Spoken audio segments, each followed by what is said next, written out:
Welcome to our live broadcast. We'll be getting started here in just a minute.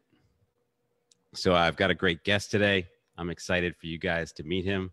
So give me just one moment and we'll be getting started. All right.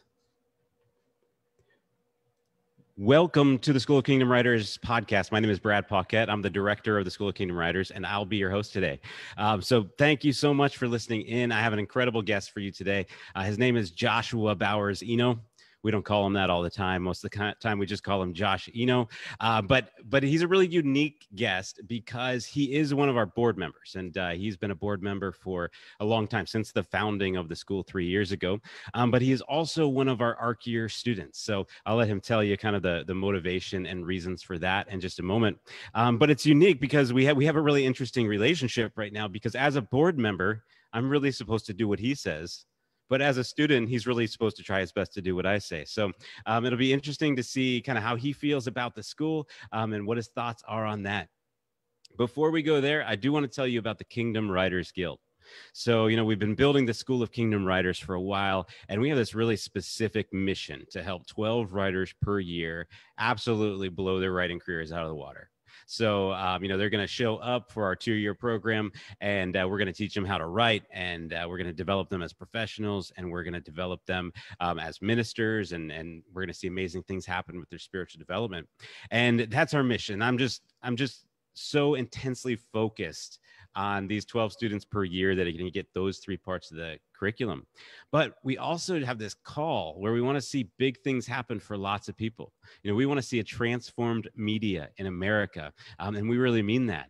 And one of the amazing ways that we can do that is by inspiring and educating and helping a larger base of writers beyond just what will fit into our super intense full-time program. So to that end, we started a community called the Kingdom Writers Guild. And for a while, that's just been a Facebook group, but we've now launched a website at kingdomwritersguild.org. So if you go there right now, you're going to find us in a little bit of construction mode, but it's rapidly developing. And so within the next few days and over the coming weeks, you're going to see a bunch of cool resources there, including classes. So if you missed our Arche Year classes, this is a great way to get a lot of that content, including also our podcast institute and several other webinars and classes that are just going to have a tremendous value for any aspiring author. You're also going to find some community forums and a host of other features. So you can head over there and sign up right now. Once again, that's kingdomwritersguild.org. And if it looks a little bit of a mess, just sit tight with us and we'll be excited to show that to you in a couple weeks. So we hope to see you there. I know that Josh will be a part of that. So with no further ado, I'd love to introduce you to my friend, Josh Eno. Thanks for joining me, Josh. Hey, Brad. Thanks so much for having me. Yeah, absolutely. So we've known each other for a while. And you're one of my favorite people in the world.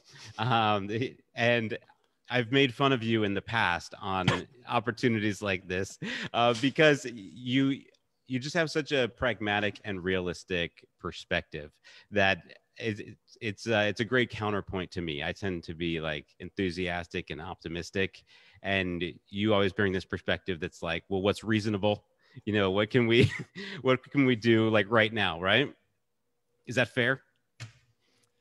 I don't know. I think that in so many ways you offer this really pragmatic kind of let's get it done mentality. And I'm over here saying, well, why don't we just dream about it for a little while and kind of twiddle our thumbs for a minute? Well, you haven't been twiddling your thumbs over the past 8 months. So you joined our Arche Year program and you've completed an entire draft of a novel and you've built this really cool authors platform that's kind of based around poetry. And I'd love to explore that in just a minute, but tell the story. Why are you in this program as a board member? Why are you here? Sure. So, I find myself kind of at the meeting point of two streams in that way. So on the one hand, my opportunity to be on the board of directors for the School of Kingdom Writers, has come, from knowing you, Brad, for a little while here, and some neat things that the Lord was doing to kind of, I think, position us together at the outset of that ministry development. But then on the other hand, I mean, I've been writing all my life. My wife jokes about all the pieces of paper that I have just piling up around the house, and stuffed in folders and everything. And so there's just always been words. And so, I knew that you were doing this program and that it was going to be, teaching me things that, I just never learned in college. which is kind of funny and frustrating, but really cool opportunity. And so then, at your invitation, when I was able to say, well, okay, let's do this as both. Then, let's be, learning the content, engaging with the content, as a person who works with words, but then also as a board member who's kind of looking at it from an operational perspective, getting a chance to see how the curriculum is working kind of in a live environment, has been really cool. Well, yeah, and one of the keys to your value to the board, aside from your charming personality and commitment to prayer, I'm not saying that sarcastically, but is that you have a lot of experience in higher education as well. So that's been a really valuable perspective to me, is you're often able to offer insights that are like, this is how a four-year college would do the same thing. So like, in what ways do we want to be different intentionally, or what ways do we not necessarily need to reinvent the wheel on that? So we give us just a little bit of your specific education and background, Josh. Sure. Yeah, I never left college. So, I went to college, finished my undergrad, and then rolled into a master's in education. And then after that, I started working at the local community college, and a couple different capacities. I've been in the classroom. Now I'm working in a support role, for advising and tutoring and general academic support for students. And so I've been able to see, some of those different facets of the higher education environment, and just being in that environment, even in a community college setting, you have a sense of how things work. At a four-year school, of course, I went to a four-year school for my background as well. So I have been able to see a number of those avenues. Yeah, well, and so we throw around a lot of words like vocational and other differentiators and things like that. But on a practical level, after going through our most intensive program so far, what differences do you see between what we're doing in this school and what a writer would see if they went to like a 4-year creative writing program or like an MFA creative writing program? This is going to sound terrible, but you learn stuff. And that's not to take a shot at four-year programs at all, but the focused, pragmatic nature, and this is why I say that you're pragmatic, Brad, is because I leave every single one of these classes with like just armfuls of like this really like applicable information. There is a tendency in higher education, and by design, to be very theoretical. So for instance, the master's program I went through was almost entirely theoretical, even though it was about education. And I left honestly not knowing a whole lot more about how to teach than when I came in, even though I had a lot more theoretical understanding of like the educational process and how that works with adults and so forth. And I'd been able to have a few maybe hands-on experiences, but unfortunately, like a lot of people working as adjuncts in higher education, I wasn't necessarily trained to be in the classroom. And so, you have this situation where you can participate in a program and get out and have a lot of knowledge and not necessarily the kind of skill set that you would hope to have to pair with that knowledge. And so what I'm seeing is a very heavy emphasis on the skill set. There's just enough knowledge. There's just enough contextual information to make it all make sense. Brad, I think you continue to do a really neat job with the chalkboard and the diagrams, and we all love the chalkboard. And bringing that into perspective for people who might consider themselves to be kind of noobs when it comes to some of this information, but then moving very quickly from that to, okay, so how do we do this? How does this work? And then go do it. Yeah, absolutely. And so you've been doing this stuff now. You've been you didn't just like sit in and audit the class or something. You've committed yourself to doing the assignments, which I thought was really, really cool, because we tell everybody that's a 10-hour-a-week commitment, and we're really not kidding around about that, right? It's it's all of 10 hours. And then and we're still learning as we go as well. Sometimes it's turned out to be a little bit more than that, right? Oh yeah. Okay. And so as you've been, doing that work and things, what has been the most helpful for you? Like, what have you most connected with? What are you most grateful to have learned in this process? I would say perspective.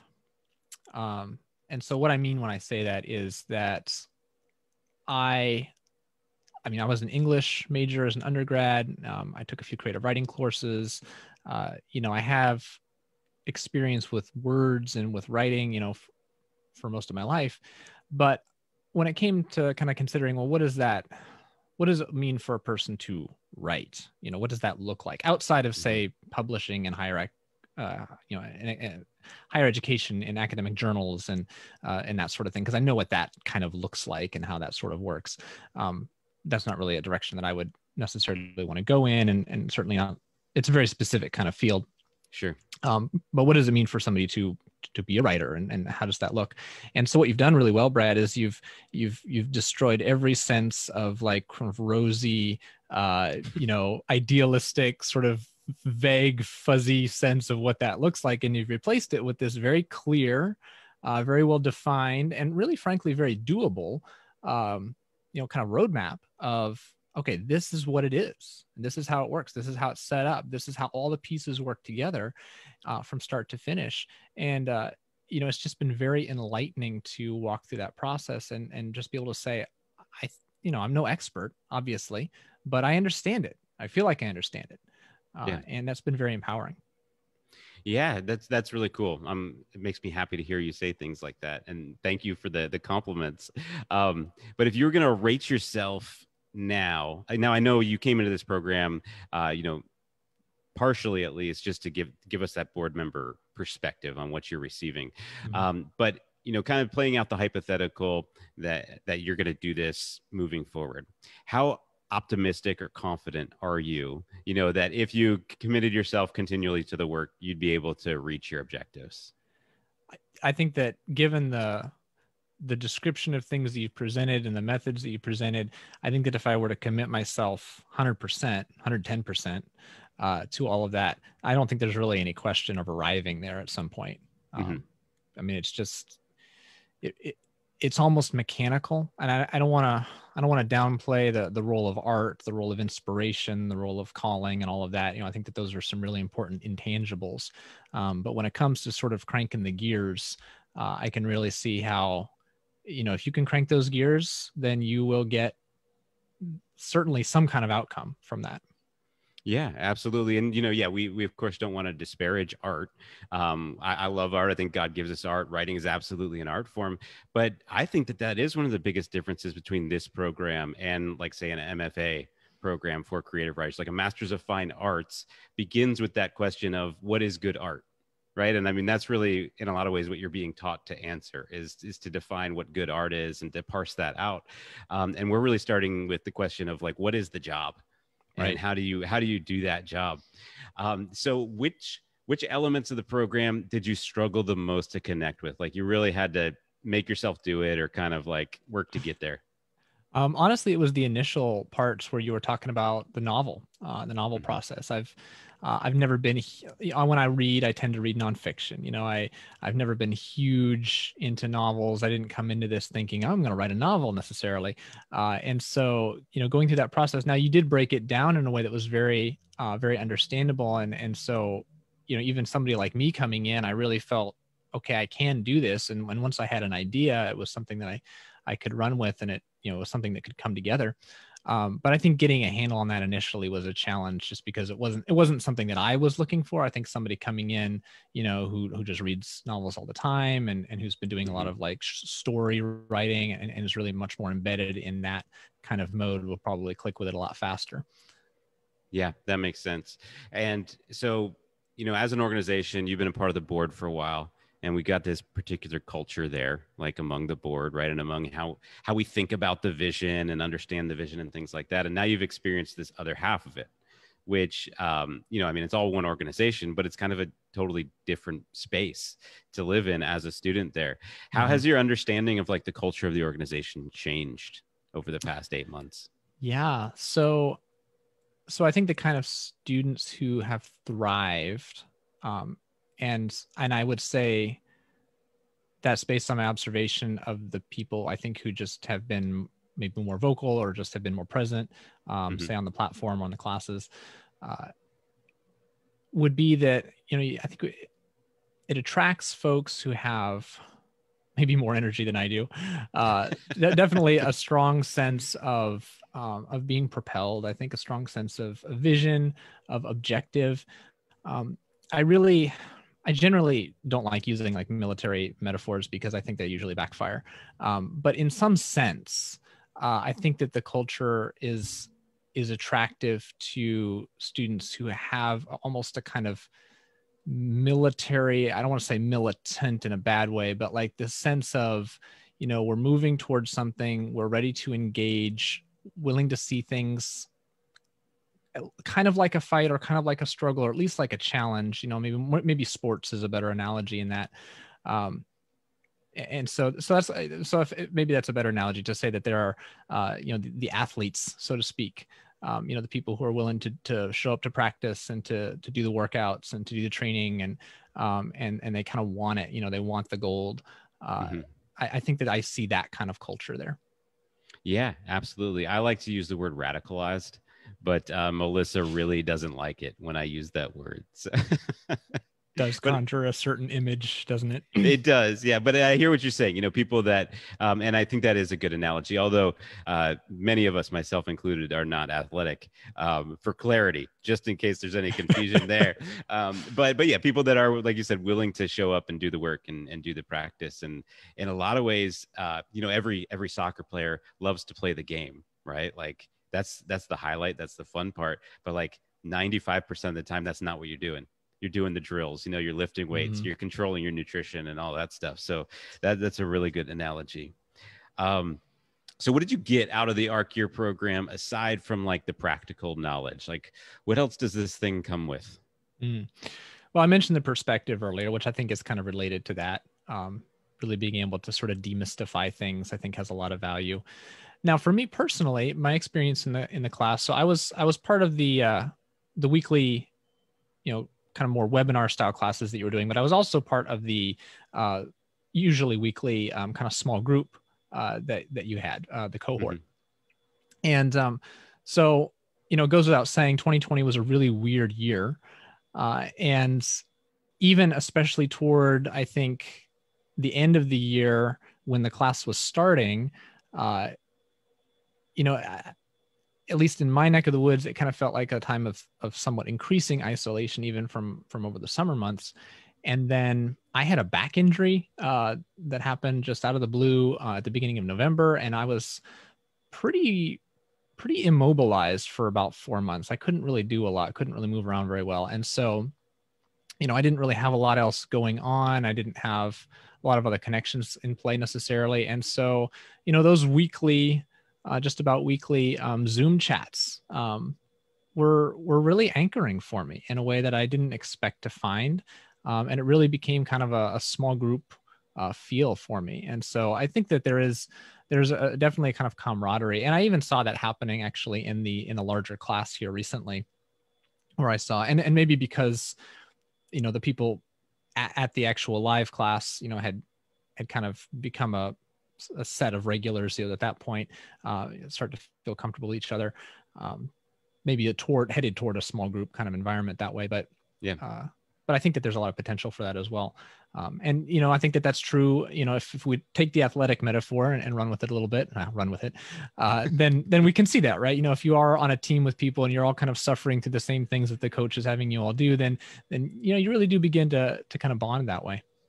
Yeah, that's beautiful. Yeah. And, I even remarked in our cohort meeting this afternoon that, right before the meeting, everybody just kind of hangs out for a minute and everybody's joking and laughing. And that doesn't always, like, I've been in groups where that doesn't happen, where you spend a lot of time with people and you never develop that level of connection with people. And so it's even in person sometimes, right? And so it's been such a cool experience just to see the Holy Spirit really meld this into an actual group where I feel like you guys genuinely support each other spiritually. And I think that you guys pray for each other and you care about what happens. And that's just been such a beautiful thing for me to see as well. Mm-hmm. And so, well, Josh, so you worked on this book. Tell us about it. What's the book about? So it's an exploration of kind of asking the question, what what are things going to look like in the near future in a small rural town in Ohio? I have some firsthand experience with that. And asking that question, like, if we insert a few economic and technological factors into that equation, that are quite possible given, the current timeline and horizon of things, what does it look like when somebody starts to encounter, that question of like work and community, and this sort of play of like life goal and relationship and love and a kind of more general person to person sense. That's what the exploration is for me right now, and it's been a good journey to take. Yeah, absolutely. It's a really interesting concept because it is, I mean, it's near future. So that gives you a lot of fun, like a lot of leadway to have fun with it, kind of make it your own space. But everything that you're talking about is also pretty reasonable.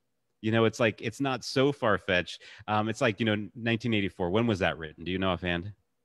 I don't. I think it was in the 40s, right? And of course, that's kind of a far off thing. That's kind of absurd. And it's not like that. It's like, I could see our life being like this a little bit in 15 or 20 years. Mm-hmm. And so it's very cool in that way. And so where are you at in the process with the book now? So as you said, I finished, we'll call it a first draft. Right now it is, I think, more a collection of scenes with some threads running through them that need to be kind of teased out a little bit, and gaps filled in and so forth. So I'm just kind of going through and kind of looking at those threads and elements of the story. And it's been an interesting process. I don't know if you know this, Brad, but I've had an interest in board game design in the past. And it was a direction. Tell me that, yeah, a direction. Really, the Lord said, "Don't go there. Don't pursue this." Many times, there was a lot of repentance there. But what does that mean? Like, oh, I'm sorry, God, I accidentally gave into temptation and I made a board game. It sounds really absurd, but basically, but that whole process though of like designing a system, right, and sort of building something so that as you move through it, certain predictable and unpredictable things are going to happen, has actually been very sort of similar to the novel process. And in this case, I've got the green light on that, right? So it's like, oh yeah, go ahead and engage with that and play with that. And so building the story through, given the pointers that you've laid out in the class, has been a really interesting thing. Mm-hmm. And I'm still kind of in the midst of that process. Cool. Yeah. And then alongside of that, you've been developing your platform, which we always encourage every student to, you write your book and then you start a separate nonfiction platform, some idea or some topic where you can bring real value into the world in real time and start to develop an audience and also minister to people directly. And you've taken this poetry angle. I'd love for you to share that with our listeners today. Sure. So, poetry is sort of dead in our culture. Sadly, it was not so, I think 150 years ago. And I don't know exactly, I'm not a historian to know all the ins and outs of why the change and everything. But I think if you were to talk to most people on the street, they would sort of look at you funny, if you started talking about poetry in any kind of way.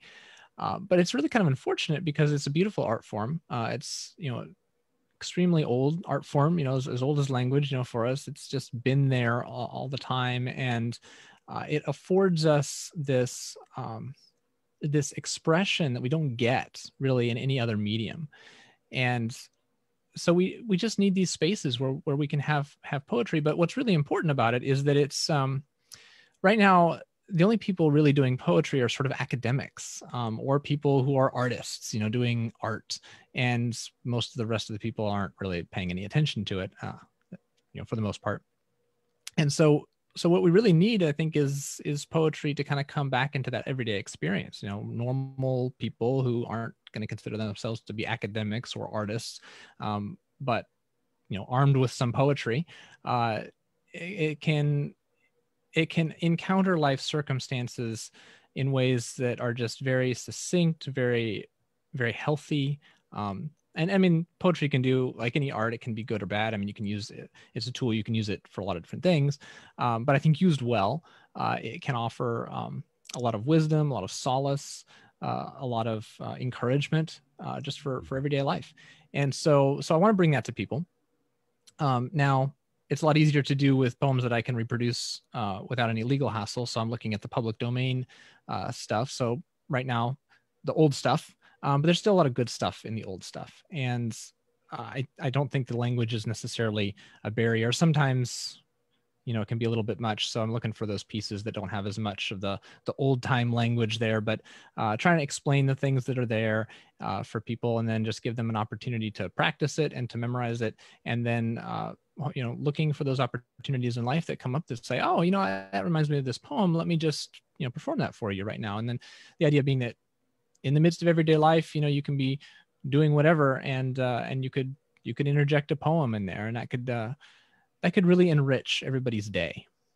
Yeah, I love that concept. There's this trope in a lot of stories where there's somebody that uses poetry in regular conversation, right? And oftentimes it's be like kind of like a big guy, like a warrior guy, and he'll like drop poetry into things that he's saying, right? And I think that's such a neat thing. And of course, it's not always exactly that, but we see this in movies and books and things. There'll be somebody who quotes poetry, and it's always a cool character. And I've always wanted to like be able to do that, but I've never had I've never had the right access points to really develop that love for poetry in that way. So I love that you're presenting those access points. And you're right. I mean, poetry is such a valuable form of expression. I was talking to my kids the other day about simile, because like, especially when you're a kid, sometimes you have these emotions that you just don't have the right word for them, right? You don't know how to describe it. You don't have the vocabulary, but simile is an access point to say like, this is like something else, like this situation is like a dumpster fire. Like can sometimes express something that you couldn't do yourself. So I love that you're bringing kind of that consciousness of what poetry is into life. So how can people connect with that? People are saying, I want poetry in my life in a reasonable way. Like, Sure. What do they do? So you can go to my website, joshuabowerseno.com.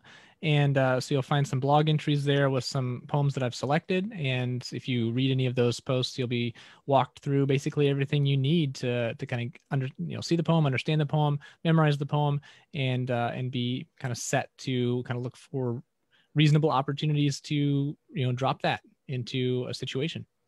Yeah, that's really cool. So joshuabowerseno.com is the place to start. And then you've got some social media action too, right?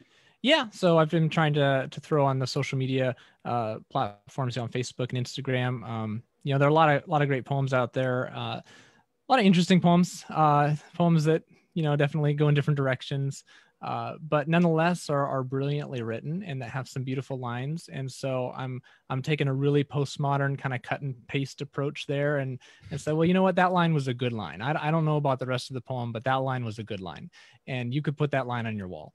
So I'm going to go ahead and put it on a picture I've taken, and I'm going to give it to you. And you can find that on Facebook or on Instagram at Joshua Bowers Eno. Yeah. And so you have that really cool name, Joshua Bowers Eno. Like who gets a middle name like that? You really lucked out on the name lottery. Well, that's fantastic, Josh. So my last question today is, given your experience in the program, who do you think should get involved? Like, who would you encourage to apply either to the full-time program or to an Arche Year Cohort kind of thing like you did? Is there a difference between those two people? I do think so. I mean, I think the full-time program is full-time. It's full-time. So, if you can make a full-time commitment, then that's going to be the avenue for you. The other is going to be more, certainly part-time. It definitely requires maybe more. It feels like it requires maybe more than you'd think it would. I think, what does 10 hours really feel like per week? It doesn't sound like a lot, but it can feel like. So I think that anybody though, who is, I really want to say dedicated on some level. I mean, there's a certain amount of tenacity. There's a certain amount of grit. We talk about grit in higher education. And it's this quality that, when the going gets tough, you just kind of keep going, right? And eventually you just get through. And so you become one of the small percentage of people who actually got through because you just sort of did it anyway. And I think that kind of quality is really important. It seems to be important, I think, for the writing profession in general, And I think that comes through very well in the class. That's awesome. Yeah. Well, fantastic, Josh. Just as I have this opportunity, I want to thank you so much for all the help that you've given the School of Kingdom Writers, and just the way that you've given a real piece of your life to this mission. And, that means a lot to me to have you on our team. And I appreciate just all the ways that you're helpful and insightful and challenging when it's appropriate, and all the things that you do for the school and for me. So thank you. Thank you, Brad. Yeah. Well, let's pray for you, Josh, if that's all right. Yeah, thank you. So if you're with us live today on Facebook, please pray with us. If you're, listening to the podcast at a later date, your prayers still count. So we just want to bless Josh as he moves forward from here. So Lord Jesus, I'm always just so thankful for Josh. God, I appreciate the way that you made him. I appreciate the way that you've shaped his perspective, the experiences that you've given him over the years, Lord, and how you've called him into this position, as well as many others, God, where those particular skills and perspective are so helpful. Lord, we just want to bless, in your name, we bless his writing. We just recognize that is from you. And we don't know exactly, where Josh goes from here with all of it, but we do know that it's from you. We know that it's been from you up to this point. I believe that you have a plan for it. And so, God, we ask for your continued revelation to him. We ask that you continually raise up prophetic voices around him that can help him and nudge him and guide him and correct him and love him in this process. So we thank you so much for this helpful brother, God, that you've brought along, that's benefited all of us, really. Amen. Amen. All right. Well, thank you so much, Josh. I really appreciate your perspective, and I do think that is such a unique perspective that you're bringing, where you do see the top and the bottom. You see what goes into the sausage at the factory, and then you get to taste the sausage at the restaurant. And so thank you for sharing that with us. Once again, for you guys that are listening, we'd love to have you get involved with the School of Kingdom Writers, and we're developing some ways that you can get involved in big ways and small ways. And so our full-time program is just such an amazing resource. If you're serious about writing, if you're the type of person that's saying, I love Jesus and I have to write and nothing is going to stop me, then our full-time program is the place that you ought to be. So I want you to check out right now, go to sokw.org/students, and there you can find all the information that you're going to need about our program, about, cost and housing and all the different things that are going to be relevant to you. But we are still enrolling for our program, our full-time program that starts this fall. So it's not too late to apply, but you will want to get moving on that. So definitely take action today, start exploring it today if you're interested in that. And you're always welcome to reach out to me directly, brad@sokw.org. And we'll get right back to you. We'd love to have a conversation about your writing goals and whether this is a good fit for you or not. But aside from that, once again, check out Kingdom Writers Guild at kingdomwritersguild.org. And we're just going to look forward to seeing that community continue to grow and to continue to offer new and helpful resources to writers who are serious about taking their writing to a professional level.